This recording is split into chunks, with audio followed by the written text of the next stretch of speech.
समय सार समय सार यानी कौन? समय सार यानी कि मेरा परमात्मा स्वरूप। और मेरा परमात्मा स्वरूप क्या? कि मेरा परमात्मा स्वरूप यानी ये जो देह देवालय में विराजमान भगवान आत्मा है, ध्रुव है ना, जिसका आश्रय लेकर ही पर्याय में भगवान पना प्रकट किया जा सकता है, प्रभुता प्रकट की जा सकती है। ऐसा समय सार, ऐसा परमात्मा स्वरूप, ऐसा परमात्मा जो मेरे में ही विद्यमान है, इनफैक्ट मैं ही हूँ। और अभी तक हमने क्या देखा? हमने देखा कि ये जो परमात्मपना है प्रकट क्यों नहीं हो रहा है? क्योंकि हम अभी तक अज्ञानी बने हुए हैं, इसलिए प्रकट नहीं हो रहा है। और ये अज्ञानी बने हुए हैं, इसका सबसे बड़ा जो कारण था वो बताया गया गाथा नंबर 19 में। क्या बताया गया? कि इन द्रव्य कर्म, भाव कर्म और जो संयोग हैं, जिनको हम नो कर्म कहते हैं, इनमें जो हमने 4 प्रकार की बुद्धियां पाल रखी हैं। कौन सी 4 प्रकार की बुद्धियां?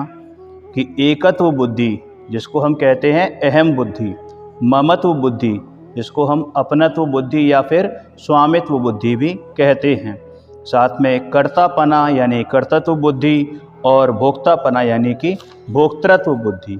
ऐसी 4 प्रकार की बुद्धियां जब तक परद्रव्यों के साथ रहेंगी, तब तक ये जीव यानी कि मैं क्या बना रहूँगा? अज्ञानी बना रहूँगा, जिसको शास्त्रीय भाषा में अप्रतिबुद्ध भी कहा जाता है। और यही सबसे बड़ा कारण है कि जब तक भेद ज्ञान नहीं होगा, इन बुद्धियों से अपने आप को अलग नहीं करेगा और प्रज्ञा के द्वारा यानी ज्ञान के द्वारा भेद विज्ञान करके इन पर द्रव्यों से, पर भावों से अपने आप को भिन्न मानेगा, तभी ये जीव ज्ञानी बन सकता है, अपना आत्मकल्याण कर सकता है और मोक्ष जाने का रास्ता खुल सकता है।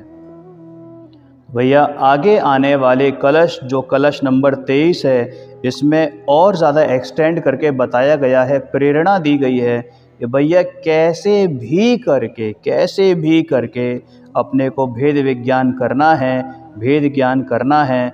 और भेद ज्ञान करने पर, भेद विज्ञान करने पर इस देह के प्रति जो ममत्व है यानी जो अपनापन है, वो स्वतः ही यानी सहज रूप से छूट जाएगा। अब जब ये प्रश्न उठता है कि इस देह से ममत्व छोड़ने पर तो क्या हम इस शरीर का ध्यान रखना छोड़ दें? हम इसको खाना नहीं दें, भोजन पानी नहीं दें, अगर बीमार हो जाए तो दवा दारू नहीं करें? तो आचार्य श्री क्या जवाब देते हैं, ये कलश में बताया गया है। पहले कलश को पढ़ते हैं, फिर उसका भाव समझेंगे। मैं सीधा हिंदी अनुवाद पढ़ता हूँ आपकी स्क्रीन पर।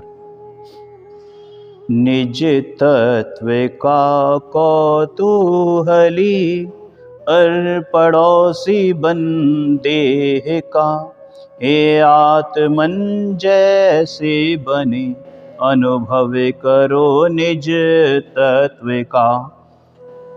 जब भिन्न पर से सुशोभित, लख स्वयं को तव्र शीघ्र ही, तुम छोड़ दोगे देह से एकत्व के इस मोह को। देखो बहुत ही स्पष्ट है और कितना प्यारा कलश है, अपने आप में ही क्लैरिफाई करता है कि क्या करना है हमें शरीर के साथ। कि भैया इस शरीर के साथ वैसा ही व्यवहार रखना है जैसा हम अपने पड़ोसी के साथ रखते हैं, ठीक वैसी ही रिलेशनशिप मेंटेन करके चलनी है। क्या मतलब? कि ना इतना ज़्यादा घुसना है कि वो हमारे पर्सनल मामले में इंटरवीन कर सके, इंटरफियर करे, और ना ही इतना दूर कर देना है, ना ही उससे दुश्मनी मोल ले लेनी है कि वो हमारे कामों में ही अड़ंगा लगाने पड़े। समझ में आई बात? यानी कि हम क्या करते हैं, जो पड़ोसी के साथ जैसा बिहेव करते हैं, ठीक वैसा ही बिहेव हमको इस देह के साथ करना है। यानी कि एक लाइन में बात कहें तो इस देह को अपना पड़ोसी मानकर, इस देह को अपना पड़ोसी स्वीकार करना है। समझ में आई बात? कि जैसे पड़ोसी, कल को हमारे घर पर कुछ मुसीबत होती है तो पड़ोसी हमारे काम आता है, और पड़ोसी के घर पर कोई प्रॉब्लम आती है तो हम भी उसके काम आते हैं। ये रिश्तेदार नातेदार तो सबसे बाद में आते हैं। सबसे नियरेस्ट जो आपके है वो आपका पड़ोसी है। तो ऐसे ही ये जो देह है ना, ये जो शरीर है, इसको अपना पड़ोसी मानना है, इसको अपना पड़ोसी जानना है। इसको बस इतना खाद पानी देते रहना है, पुचकारते रहना है, ताकि ये ठीक ठाक रहे। तो हमारी स्वयं की साधना में, हमारे स्वयं के स्वाध्याय में व्यवधान ना पड़े। हम बीमार होते हैं और यदि हमारा निर्णय अभी कमज़ोर है तो बहुत जल्दी बिखर जाते हैं। देखा है ना हमने कि जब भी बीमार हुए तो हाय हाय हाय मैं बहुत बीमार हूँ, मैं ये दिक्कत है, मुझे वो दिक्कत है, ये एक्सीडेंट हुआ, कहीं हड्डी पट्टी टूट गई। तो हमारा चलो स्वाध्याय तो बहुत छोड़ो, बहुत दूर की बात है, हम अपना चिंतन तक भी नहीं कर पाते हैं। इसलिए इसका इतना ध्यान रखना है कि जब तक कि आकुलता ना हो। समझ में आया? बाकी अपना संपूर्ण उपयोग तो अपने निज तत्व को पाने का होना चाहिए। यानी कि अपना उपयोग तो 100% हमारा निज तत्व को पाने में होना चाहिए, इस परमात्मा स्वरूप की तरफ होना चाहिए। बाकी सिर्फ इतना ध्यान रखें कि शरीर में जब तक ये शरीर हमारे संयोग के साथ है या हमारे संयोग में है, तब तक इसका एक पड़ोसी की भांति इसका ध्यान रखे रहें। ठीक है ना? अब इसमें जो सबसे इम्पोर्टेंट बात है वो ये है कि उस निज तत्व को पाने के पीछे जो ललक होनी चाहिए वो कैसी होनी चाहिए? वो इतनी ज़बरदस्त होनी चाहिए, इतना ज़बरदस्त एक्साइटमेंट होना चाहिए कि I am so much excited to know myself and my eternity. बस कैसे भी करके अपने स्वरूप के प्रति समर्पण होनी चाहिए। और इससे अपनापन, अपनत्व, किससे? इस देह से अपनापन और अपनत्व छोड़ना चाहिए। समझ में आई बात? देखो, एक होता है ना अपने लौकिक जीवन में, जब पड़ोसी का जीवन अगर खतरे में हो तो हम यथासंभव उसकी हेल्प करते हैं, लेकिन ऐसा नहीं करते कि हम अपनी पूरी की पूरी जायदाद उसके नाम पर कर दें। बस ऐसे ही इस शरीर की बस इतनी ही देखभाल करनी है, बाकी ऐसा नहीं करना है कि अपना सर्वस्व इसको सौंप देना है। भैया सर्वस्व तो अपने लिए ही बचाकर रखना है। भेद विज्ञान अपने और शरीर से जुड़े तमाम संयोगों से निरंतर चलता रहना चाहिए। यानी कि क्या? भेद विज्ञान चलना चाहिए इस शरीर से, और शरीर से जुड़े हुए तमाम संयोग जो हैं, जिनको हम कर्म की भाषा में नो कर्म कहते हैं। अब ये कौन है कि मम्मी पापा, बेटे बेटी, है ना, पत्नी, दोस्त यार, जॉब, सर्विस, बिजनेस, रुपया पैसा, घर मकान दुकान, इन सब से क्या होना चाहिए कि भेद विज्ञान निरंतर चलते रहना चाहिए कि भैया ये मेरे नहीं हैं और ना ही मेरा अस्तित्व इनसे है। क्योंकि आज तक जितने भी सिद्ध बने हैं वे सब भेद ज्ञान के बल से, अपनी आत्मानुभूति के बल से बने हैं। समझ में आया? ऐसे ही जब जीव अपने में उपयोग लगाता है, क्या लगाता है? अपने में उपयोग लगाता है, तो भैया मोक्ष होता है। और जब यही जीव अजीव में उपयोग लगाता है, अजीव का मतलब यहाँ पर सिर्फ उद्गल नहीं है, बल्कि अजीव का ग्रहण ये करना कि अपने अलावा जितने भी भाव हैं, जितने भी द्रव्य हैं, चाहे वो आपसे जुड़े हुए संयोग हो और चाहे आपके रागादि भाव हों, क्रोध मान माया लोभ ही क्यों ना हो, इनमें जब उपयोग लगाता है तो बंद होता है, यानी संसार बढ़ाता है। जब तक हम इन पर पदार्थों के प्रति एक्साइटेड होते रहेंगे तब तक संसार में घूमते रहेंगे। इस संसार से निकलने का तो सिर्फ एक रास्ता है, और वो रास्ता मेरे स्वयं से होकर गुजरता है। जब मेरा उपयोग अपने में जाता है, जब मैं स्वयं उन्मुख होकर अपने में पुरुषार्थ लगाता हूँ। पुरुषार्थ का मतलब क्या? कि अपने को ज्ञाता दृष्टा मानना, और कुछ हूँ ही नहीं, मैं कुछ कर ही नहीं सकता। अरे मैं तो छोड़ो, स्वयं त्रिकाली, स्वयं त्रिलोकीनाथ, स्वयं भगवान महावीर स्वामी, ऋषभदेव, पार्श्वनाथ स्वामी भी कुछ नहीं कर सकते। एक तिनका पर का कुछ नहीं कर सकता, एक परमाणु मात्र भी परमाणु मात्र को हिलाने की हम में सामर्थ्य नहीं है, लेकिन अपना अपना कार्य करने की सामर्थ्य सब में है। तो बस यही हमें करना है। अभी आया था ना, पीछे बताया था कि अपना अपना कार्य करना, यानी अपना अपना कार्य, अपना अपना कर्म सबको करते जाना है। और अपना अपना कर्म क्या है? जो मेरा स्वभाव है, बस उस स्वभाव में लीनता वही मेरा कर्म है। उस स्वभाव को पहचानना वही मेरा कर्म है। और मेरा स्वभाव क्या? कि मेरा स्वभाव तो मात्र जानना है। सबसे पहले ये भान होना ज़रूरी है कि इस संसार में चाहे हम कितने ही पैसे कमा लें, चाहे दुनिया घूम लें, पर सच्चा सुख कहीं मिलने वाला नहीं है। वो तो मात्र स्वयं में ही है, स्वयं में ही है। देखो, एक लोक में ना एक कहावत भी है, क्या? कि लौट के बुद्धू घर को आए। अरे भैया, जो बंदा, जो बुद्धू लौट के घर को आता है, यानी अपने निज घर को लौट के आता है, वो बुद्धू नहीं होता, वो बुद्धिमान होता है। क्या होता है? बुद्धिमान होता है। बुद्धू तो तब तक रहता है जब तक वो बाहर घूमता रहता है, अपना घर छोड़ के घूमता रहता है। लेकिन अब तो उसे अपनी भूल का एहसास है, तो वो बुद्धू नहीं बल्कि महाबुद्धिमान हो चुका है। समझ में आया?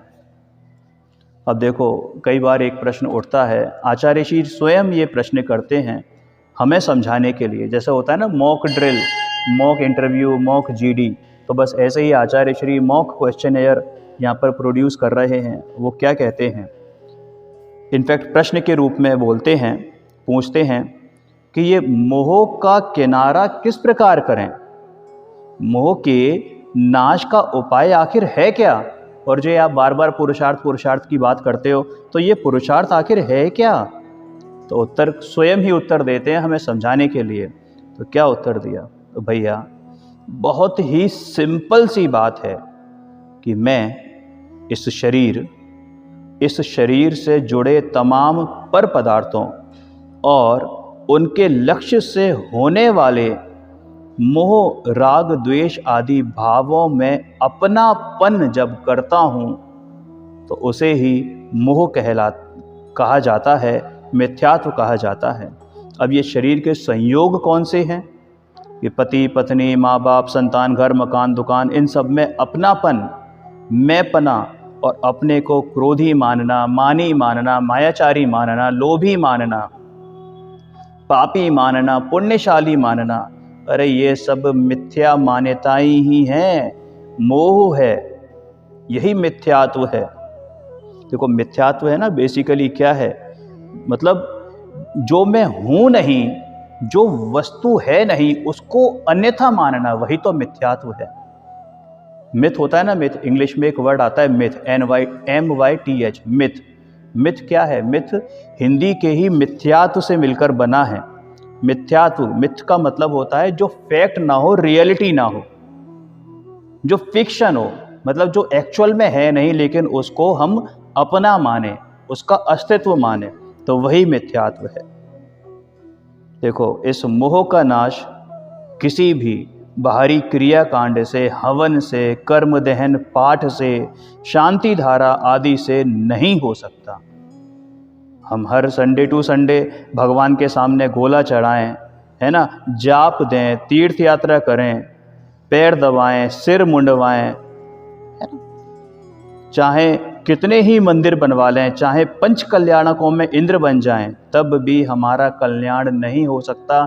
यदि हमें इस मोह का नाश करना है तो भैया अपने अंदर शांति रखनी है। क्योंकि घर में अगर अशांति है तो भैया जंगल में जाने से कुछ नहीं होता। अपना देश छोड़कर अमेरिका, कनाडा, US, लंदन जाके शिफ्ट होने से भी कुछ नहीं होने वाला है। इस मोह का नाश करने का उपाय तो भैया जितनी भी ये बातें बताई हैं, इन सब से भिन्न, राग से भिन्न, पर्याय से भिन्न, इन सर्व पर्यायों में एकाकार, एकाकार का मतलब क्या? कि मैं अखंड, एक, गुण भेदों से भी भिन्न, प्रदेशों के भेदों से भी भिन्न, इस एक अनंत गुणों वाला, अनंत प्रदेशी, ध्रुव, ज्ञायक भगवान आत्मा का अपनापन करना है, उसमें अपने विचारों का समर्पण करना है, अपने विचारों को समर्पित करना है। उसी का विचार निरंतर चलते रहना चाहिए, उसी का घोलन निरंतर चलते रहना चाहिए, ध्यान निरंतर चलते रहना चाहिए, और इसी प्रकार जीवन भर उसी का रसपान करते रहना चाहिए। क्या समझ में आया? कि बस इसका क्रक्स यही है कि एक लक्ष्य बांध लो, सिर्फ एक लक्ष्य, इकलौते को, उसको ही केवल लक्ष्य में लेकर सारा पुरुषार्थ वहीं झोंक देना है, चाहे मर पचकर भी करना पड़े, तब भी सिर्फ और सिर्फ अपने आत्म कल्याण का ही भान रहना चाहिए। एक एग्जाम्पल पीछे दिया था कि जब आईएएस एस्पिरेंट्स होते हैं ना, जो आईएएस की तैयारी करते हैं, तो वो क्या करते हैं कि साल 2 साल के लिए बिल्कुल अपने को झोंक देते हैं, बिल्कुल 100% फोकस उनका अपने स्टडीज़ पर होता है, बस ऐसे ही। अरे ये भगवान बनना तो आईएएस से भी, मतलब कंपेयर तो खैर क्या करें, है ना, लेकिन अगर हकीकत कहे ना तो उस आईएएस की तैयारी से ज़्यादा इजी है भगवान बनना। आईएएस की तैयारी से ज़्यादा इजी है। बस हमें उसी की तरह एक प्रोसेस फॉलो करके अपने आप को इसमें झोंक देना है, लगा देना है, इस भेद विज्ञान करना है, पर से, पर भावों से, इन संयोगों से, इन क्रोध मान माया लोभ आदि कषाय भावों से, पाप पुण्य से, 5 पाप जो बताए, हिंसा झूठ चोरी कुशील परिग्रह से, 9 कषायों से, हास्य रति अरति शोक भय जुगुप्सा स्त्री वेद पुरुष वेद नपुंसक वेद, इन सब से अपने आप को भिन्न मानना है कि मैं इन सब का कर्ता नहीं हूँ, मैं इन स्वरूप नहीं हूँ, मैं इन भाव नहीं हूँ। अरे मेरा स्वभाव तो मात्र और मात्र ज्ञाता दृष्टा है, अनंत गुण मेरे में विद्यमान है, इस संपूर्ण विश्व की संपदा भी मेरे वैभव के आगे शून्य है, क्षणिक है। क्या समझ में आया?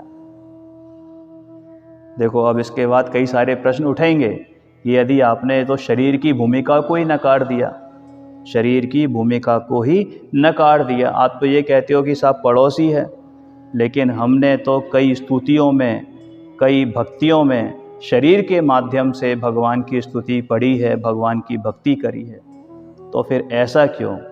अब इसको एक्सप्लेन करेंगे गाथा नंबर 26 में और उसके बाद आने वाली गाथाओं में। फिलहाल इतना ही इन स्तुतियों के बारे में, किस प्रकार की ये स्तुतियाँ होती हैं, फिर उसके बाद बहुत ही सुंदर प्रकरण आने वाला है। अब तो आनंद बढ़ता जाएगा, इस समय सार में आनंद बढ़ता जाएगा। अभी तक के लिए मात्र इतना ही, बाकी नेक्स्ट क्लास में। ओम नमः सिद्धेभ्यो।